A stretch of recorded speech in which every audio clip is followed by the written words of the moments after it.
ये है दिल्ली दर्पण। नमस्कार, जय हिंद। आप देख रहे हैं दिल्ली दर्पण टीवी। दर्शकों, आप सभी ने आज एक खबर सुनी होगी कि दिल्ली के अंदर 13 पार्षद जो है आम आदमी पार्टी छोड़कर उन्होंने एक अलग स्वतंत्र पार्टी बना ली है और ये सभी वर्तमान में आम आदमी पार्टी के पार्षद थे। हाल ही फिलहाल में चर्चा थी कि कुछ समय में निगम जो है उपचुनाव अनाउंसमेंट कर सकता है। उसमें अगर 13 पार्षद जीतकर आते हैं आम आदमी पार्टी के, तो आम आदमी पार्टी पुनः निगम में सत्ता पर काबिज हो सकती है। परंतु स्थिति अब उलट हो चुकी है और तमाम जिस तरीके से चर्चाएं चल रही थी कि किस प्रकार जो है आम आदमी पार्टी सत्ता में जाने के बाद कैसा फेरबदल होगा, हालांकि वो चीज़ें उस समय नहीं हुई थी। परंतु अब निगम में मेयर का, भाजपा का मेयर बनने के बाद इस तरह की चीज़ें हुई हैं। कहीं ना कहीं केजरीवाल, अरविंद केजरीवाल के राजनीतिक भविष्य पर भी सवाल अब उठेगा। और सबसे बड़ा सवाल जो आम आदमी पार्टी के सौरभ भारद्वाज हैं, जो दिल्ली प्रदेश के अध्यक्ष भी आम आदमी पार्टी के, उनके नेतृत्व में अगर इस तरह की चीज़ें हो गई हैं तो निश्चित रूप से कहीं ना कहीं बड़ा सवाल जरूर खड़ा करता है कि आखिरकार आम आदमी पार्टी का भविष्य क्या होगा।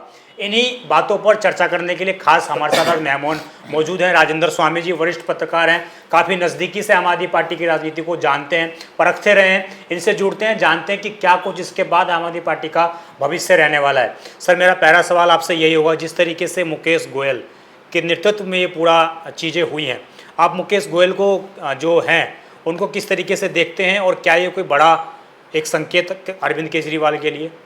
बिल्कुल बिल्कुल, ये संकेत तो है ही, लेकिन एक बहुत बड़ा झटका है अरविंद केजरीवाल के।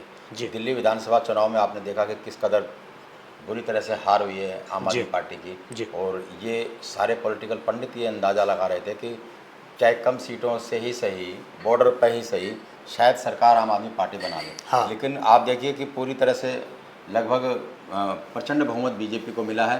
और जो आम आदमी पार्टी के तमाम जो बड़े दिग्गज नेता हैं वो हार गए। यहाँ तक कि खुद जो ब्रांड है आम आदमी पार्टी का, जो चेहरा है अरविंद केजरीवाल, वो खुद चुनाव हार गए। तो एक बहुत बड़ा झटका था।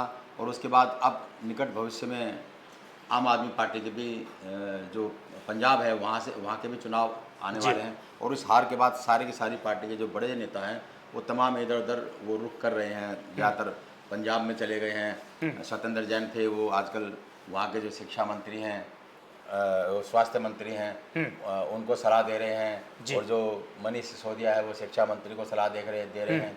और अरविंद केजरीवाल ओवरऑल पंजाब को भी देख रहे हैं। और बाकी और जो नेता हैं, दुर्गेश पाठक है गुजरात को, वो देख रहे हैं। संजय सिंह दिलीप पांडे है, वो यूपी को देख रहे हैं। तो पार्टी संभालने में भी लग रहे हैं और इसके विस्तार में भी लग रहे हैं। लेकिन जितनी तेज़ी से वो अदर राज्यों में विस्तार करने की कोशिश करते हैं, उतनी तेज़ी से यहाँ गड़बड़ हो जाती है। आप देखिए, अभी बीच में जब मेयर का चुनाव था तो अपने आप को आम आदमी पार्टी ने साइड कर लिया, चुनाव नहीं लड़ा। तो चुनाव नहीं लड़ने के उसके दो फायदे थे उसके लिए। एक तो सबसे पहला फायदा ये था कि हार तय थी। तो वो ये मैसेज नहीं देना चाहती थी कि भाई आम आदमी पार्टी के बहुत सारे जो पार्षद थे वो छोड़ करके बीजेपी ज्वाइन कर सकते थे, इस तरह की संभावनाएं थी। तो वो अगर छोड़ के जाते तो वो एक गलत मैसेज हो जाता। और साथ ही साथ उन्होंने देखा कि जब विधानसभा में दिल्ली सरकार में बीजेपी आ गई है, केंद्र में बीजेपी आ गई है, तो चलिए जो दिल्ली की जो हालत है, एमसीडी भी बीजेपी को दे करके, और उसके बाद जो 2 साल बाद एमसीडी के इलेक्शन में होंगे या जो अगली बार होंगे, एक सत्ता विरोधी माहौल बनेगा दिल्ली के अंदर।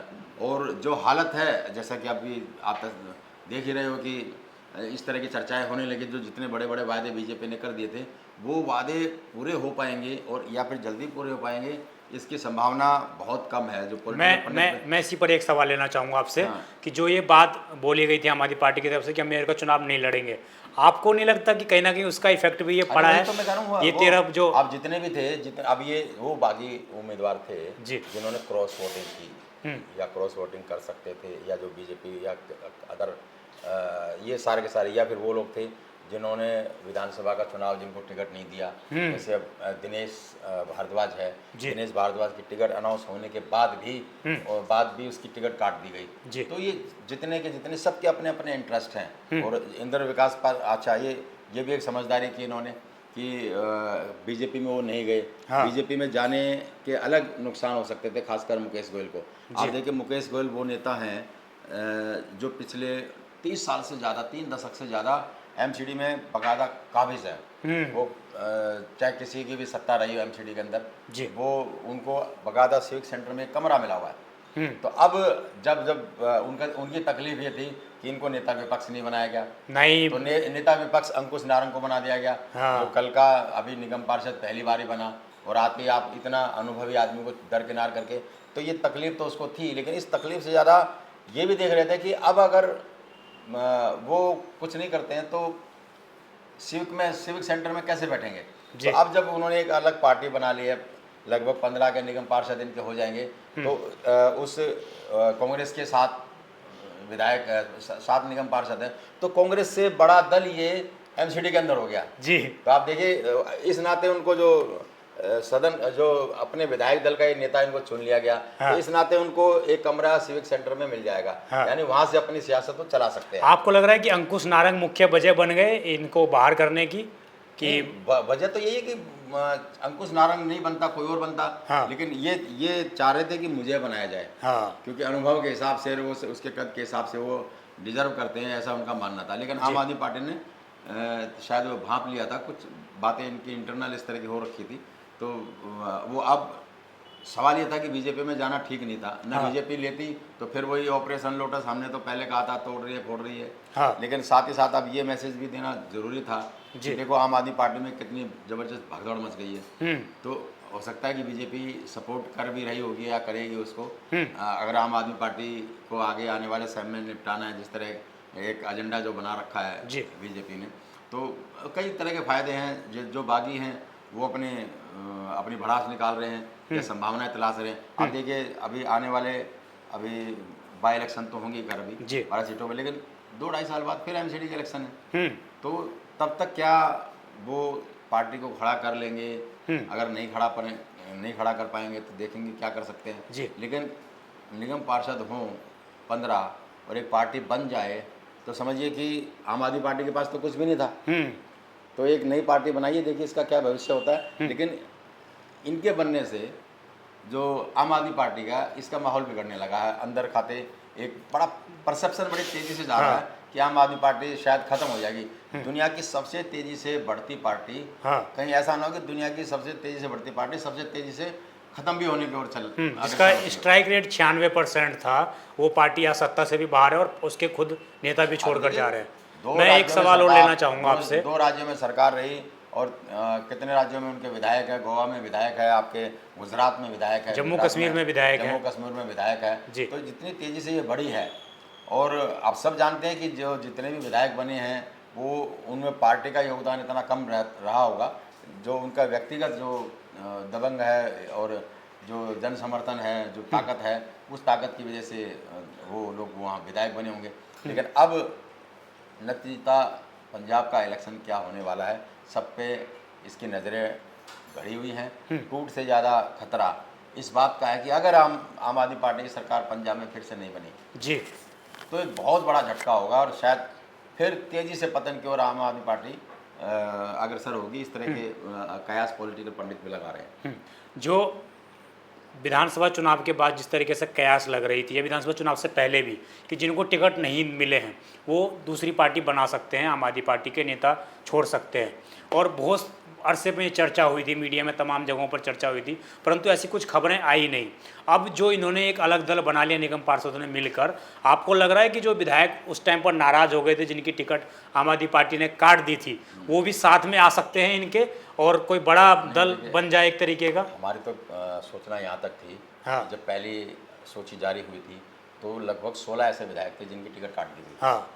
ठीक है, उनमें ऋतुराज भी थे। ठीक है, जो किराड़ी से पार्टी के उपाध्यक्ष भी हैं। और ऐसे कई विधायकों की टिकट उन्होंने काट दी थी। दिलीप पांडे जिनकी टिकट काट, लेकिन जब दिलीप पांडे की टिकट कटी तो फिर अंदर खाते बड़ी ज़बरदस्त नाराज़गी हुई, और उस नाराज़गी का असर इतना ज़्यादा हुआ कि बाद में जो और विधायकों की टिकट जो अनकम्पिटेंट विधायक थे या जो जिनका परफॉर्मेंस अच्छा नहीं रहा, उनकी भी टिकट कटने से बच गई, क्योंकि उस समय पूरी ये संभावना थी कि अगर ऐसा हुआ तो पार्टी के अंदर बगावत होगी, टूट होगी, और इसका खामियाजा कहीं उन्हें ना भुगतना पड़े। तो उस समय भी ऐसी चर्चाएं थी कि बहुत सारे विधायक बीजेपी के भी या कांग्रेस के भी संपर्क में हैं कि शायद उधर से बात बन जाए, लेकिन फिर सबको एक सिरे से उन सबकी टिकटें दे करके, कोई एक आध को छोड़ करके सबको रिपीट कर दिया गया। तो दिलीप पांडे की टिकट काटने के बाद जो माहौल बना पार्टी के अंदर खाते, उसने बहुत बड़ा अंदर आंतरिक विरोध पैदा कर दिया पार्टी के अंदर कि इस हाँ। जैसे बिल्कुल डेडिकेटेड कोई निष्कलंक और इतने जो बढ़िया नेता स्थापित मतलब उनकी सदस्यों में हैं। संस्थापक सदस्य थे और सबके बीच में स्वीकार्य थे। हाँ। मतलब हर कोई विधायक जाता था तो उनके आगे दुखड़ा रोता था और वो एक पुल का सेतु का काम करते थे, उन्हें समझाते भी थे। जी। लेकिन अचानक तकलीफ तो सबसे ज़्यादा ये रही कि खुद दिलीप पांडे को ही विश्वास में नहीं लिया गया। उनको एक सम्मानजनक रास्ते से भी कि नहीं जी दिलीप पांडे जी का हम इस उपयोग ऊपर कहीं करेंगे, हालांकि आप कर रहे हैं, लेकिन उसके बाद फिर सोचने पे मजबूर हुई पार्टी की ज़्यादा से ज़्यादा छेड़खानी करना ठीक नहीं होगा, क्योंकि यहाँ पे संगठन कोई कुछ है नहीं है। जो कुछ है यहाँ के जो पार्षद हैं, जो विधायक हैं, वो हैं। बीजेपी या कांग्रेस की तरह कोई बहुत मजबूत कंट्रोल नहीं है। आम आदमी पार्टी का कंट्रोल पार्टी के ऊपर केजरीवाल का इतना ज़्यादा नहीं है। हाँ, डिक्टेटरशिप है जो आरोप को लगा रहे हैं, तानाशाही है, जो केजरीवाल कहे वही सही है। तो ये चीज़ें थी, तो जाहिर सी बात है इसका खामियाजा अभी बहुत सारे और भी कोई टूट सामने आया तो कोई बहुत बड़ी बात नहीं होगी। मैं एक सवाल आपने देखा, ये जो जितने भी पार्षद कांग्रेस की पृष्ठभूमि के थे। और मैं एक चीज़ और बता दूं, बीजेपी की नज़र अपने उन पार्षदों पर भी थी और है जो कहीं ना कहीं संघ या बीजेपी की पृष्ठभूमि से आते हैं। ऐसे लगभग 30-32 विधायक आम आदमी पार्टी के जीत करके आए हैं, जिनके पार्षद जो जीत करके आए हैं, जो पीछे कहीं ना कहीं बीजेपी की विचारधाराओं पर चले से जुड़े हैं, पृष्ठभूमि से जुड़े हैं, संघ की विचारधारा से जुड़े। हमारे यहाँ के निगम पार्षद को देख लो, चित्रा विद्यार्थी, ये पूरे आरएसएस की, आज उनके पोस्टर देखोगे तो वो हिंदुत्व की वो सारी बातें करती है, पूरी पोस्टर कविता। लेकिन पार्टी आरएसएस विचारधारा से आती है वो, और नांगलोई के जो निगम पार्षद है वो बीजेपी की विचारधारा से, बीजेपी से जुड़े रहे हैं। तो ऐसे बहुत सारे हैं जो बीजेपी की पृष्ठभूमि से आते हैं और जो कांग्रेस की पृष्ठभूमि है। आम आदमी पार्टी का अपना कुछ नहीं है, जो नेता है वो ऐसे ही हैं। तो जो है वो अपने अपने मूल पार्टी में जाएंगे या फिर कहीं ना कहीं अपना अलग दल बनाएंगे। तो इसी तरह की चर्चाएं हैं। तो इन सब को देखते हुए आप अंदाजा लगाइए कि पार्टी के अंदर खाते जो क्या चल रहा होगा और क्या हो सकता है। मैं आपसे एक पर सवाल ये पूछूंगा कि जो सौरभ भारद्वाज हैं, उनको नई कमान दी गई थी, उन्होंने जब विधायक नहीं रहे तो यूट्यूब पे चैनल बनाया, बेरोजगार नेता, इस तरीके से आपको नहीं लगता कि अब वास्तविक रूप में वो बेरोजगार हो गए हैं? क्योंकि आम आदमी पार्टी का प्रदेश अध्यक्ष होने के नाते कहीं ना कहीं एक बड़ी जिम्मेदारी थी उनके ऊपर कि इस तरह पार्टी में ठूट ना हो। वो सब जानते हैं। इससे पहले गोपाल राय थे, इससे पहले दिलीप पांडे थे प्रदेश अध्यक्ष, आना जाना लगा रहता। तो कोई बहुत ज़्यादा प्रदेश अध्यक्ष के हाथ में होता नहीं है, ठीक है, क्योंकि सारे डिसीजन सिर्फ सीधे सीधे केजरीवाल बातें केजरीवाल डिसीजन लेते हैं, और उन्होंने जो अपने 4-5 लोग बैठा रखे हैं वो सीधे वो तय करते हैं। तो सौरभ भारद्वाज को इसकी जिम्मेदारी उस पर डाली जाए या ठिकरा उन पर फोड़ा जाए कि उनके कार्यकाल में इस तरह हो गया। सौरभ भारद्वाज की इमेज बहुत एक अच्छी इमेज है और बहुत सारे विधायक और आम लोगों में उनका बड़ा एक सम्मान है। तो उनकी ये कोई वजह नहीं है कि सौरभ भारद्वाज वो रोक नहीं पाए या वो रोक सकते थे या भाप नहीं पाए इन चीज़ों को, वो भाप नहीं पाए। भाप तो सबको पता, पूरी पार्टी को मालूम था कि जो क्रॉस वोटिंग होने वाली है और ज्वाइन करने वाले हैं, ये अंदर तमाम बड़े शीर्ष नेताओं को पता था। तो ये आम पब्लिक में एक बहुत बड़ी खबर हो सकती है या चौंकाने वाली बात हो सकती है कि वो 15 पार्षदों ने पार्टी का दामन छोड़ करके 13 पार्षदों ने ये थाली। हो सकता है कि कुछ कांग्रेस में भी चले जाते हैं, कुछ बीजेपी में चले जाते हैं। तो इनके जाने की चर्चाएं थी, आराम गैराम चलता रहता है। और क्योंकि दिल्ली नगर निगम के चुनाव में पार्षदों में कोई क्या नाम दल विरोधी कानून लागू तो होता नहीं है। तो एक पार्टी बनाना बड़ा आसान है और साथ के साथ में निगम पार्षद भी जिस पार्टी से जुड़ जाएं तो एक पार्टी की मौजूदगी अच्छी हो जाती है। अब ये मौजूदगी कितनी मजबूत होगी, वो कितना कुछ कर पाएंगे,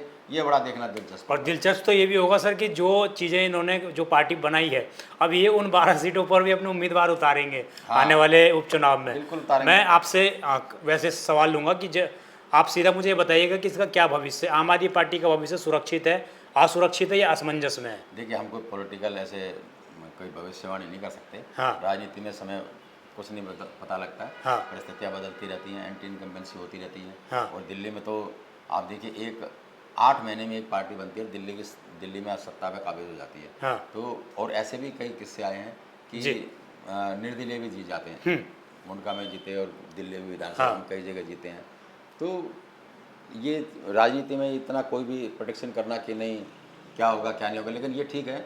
इस समय इन्होंने अगर नई पार्टी बनाई है, अभी बाई इलेक्शन होने वाले, उपचुनाव होने वाले हैं, और बिल्कुल ये अपने उम्मीदवार भी वहाँ उतारे, और फंडिंग जहाँ से उसको मिलती है सब जानते हैं, मैं कहना नहीं चाहता उस चीज़ को, और इसका फ़ायदा सीधा सीधा बीजेपी को भी मिल सकता है, और हो सकता है कि इसमें कहीं कोई जीत भी जाए, ये उम्मीद वो कर रहे हों, तो अच्छा, मैं बढ़ सकती है। मैं आपसे एक अगला सवाल लेना चाहूँगा कि क्या अरविंद केजरीवाल और पूरी इनकी टीम को बाकी जगहों से छोड़ के अब दिल्ली में आना चाहिए, क्योंकि दिल्ली में तो लगातार इस तरह की चीज़ें अब आती जा रही हैं। दिल्ली में अभी उनके पास कुछ है नहीं करने को, बाई इलेक्शन में एक बहुत छोटी चीज़ होती है। अब वो अगर उनको पार्टी का विस्तार करना है तो उसमें जाना ही पड़ेगा। पहले अभी इलेक्शन यहाँ पंजाब में होंगे, फिर उत्तर प्रदेश में इलेक्शन होंगे जी। तो अगर पार्टी का विस्तार करना है तो वहाँ ध्यान देना ही पड़ेगा उनको। दिल्ली में अभी जो मुख्य चुनाव हैं, न विधानसभा का चुनाव है 5 साल, न लगभग लोकसभा का चुनाव है, और नगर निगम चुनाव होंगे तब तक उसमें भी 2-2.5 लेकिन साल पार्टी की बाकी है। शुरुआत तो यहीं से 2.5 साल हुई। बाकी। हाँ ठीक है, वो गढ़ रहा है बीजेपी का, आम आदमी पार्टी का गढ़ रहा है, और गठन हुआ, ऐतिहासिक जीत थी सबसे। अगर इतना बम्पर मेजोरिटी किसी स्टेट में किसी पार्टी को मिली नहीं होगी, वो भी नहीं पार्टी को जी। इस बात में कोई, लेकिन जिससे जितनी उम्मीदें बढ़ जाती हैं, महत्वाकांक्षाएं बढ़ जाती हैं, लेकिन जब वो पूरी नहीं होती हैं तो उसका भी खामियाजा भुगतना पड़ता है। अब इतनी फ्री देने के बाद भी अगर दिल्ली की जनता ने उनकी जगह बना दी, तो आप समझिए कि दिल्ली की जनता इतनी बेवकूफ़ नहीं है, समझदार है। वो सब समझती है कि दिल्ली के अंदर फ्री से ज़्यादा ज़रूरी है दिल्ली का इंफ्रास्ट्रक्चर मजबूत हो, दिल्ली के अंदर इन्वेस्टमेंट कुछ हिसाब का हो तो लोगों का जीवन बेहतर चलते। आप सड़क साफ सफाई, सड़क, कूड़े के पार, पर्यावरण, ये सब चीज़ों पर तो काम हुआ ही नहीं है। शिक्षा पर भी ऊपर का काम हो रहा है, खाली कागजों में काम हो रहा है, तो कागजों के काम तो परिणाम भी कागजी आएंगे उसके, तो ये सब चीज़ें हो रहा है।